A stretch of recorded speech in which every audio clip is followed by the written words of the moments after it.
ENCA's Heidi Giokos is at a factory in downtown Johannesburg for an inside scoop on preparations to get things rolling. Good morning, Heidi. We've just got a sense from one brewery of SAB in Krugersdorp with Slindelo Masigane. They are preparing to get the brewing started later today. What's happening where you are, tobacco-wise? Yes, indeed, Bardan. I can tell you that production is definitely up here in this tobacco factory. It's also important to note that it's very loud in here, so if you're struggling to hear me, just alert me. But we're going to ask Sinenhlanhla Nguni, who's the chairperson of PETA, to just take us through the process of what exactly is happening. If you can just start explaining to us how the process works until the end production. No, definitely. So look, tobacco gets straight through here and gets put through, a series of cutters, which then push it through to this process here, which goes through here. And what you see here is a long continuous cigarette. And this cigarette then goes through here, where it gets fed through another series of cutters. And what you get then is something to this effect. That then goes through another series of cutters where a filter gets put through into it, and you then get it conjoined, and it's almost two cigarettes with a filter on, which then get put through another series of cutters. And what you get then is the cigarettes finally as the final product coming through to here, where then they get fed through this machine and get onto these trays.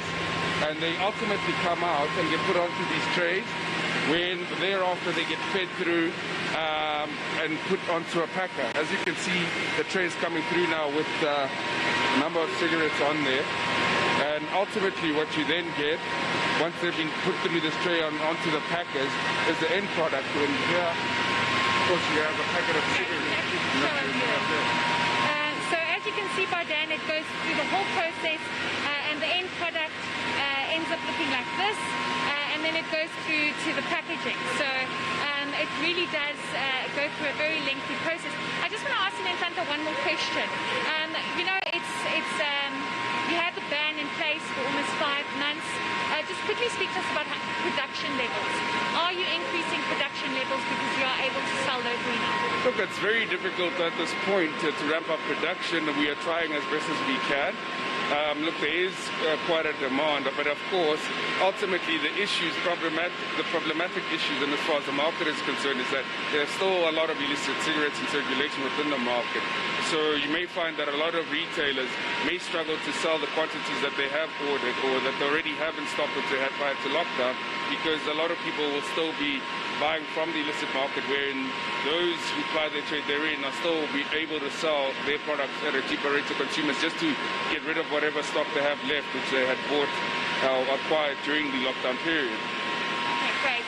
So there you have it, Bardan. I think it's quite a fascinating process just to see how it all starts, and on the other side is where the packaging happens. This is a very massive factory with very big machines, so it's important to just bear with us because of the sound. But at the end of the day, this is the packet of cigarettes.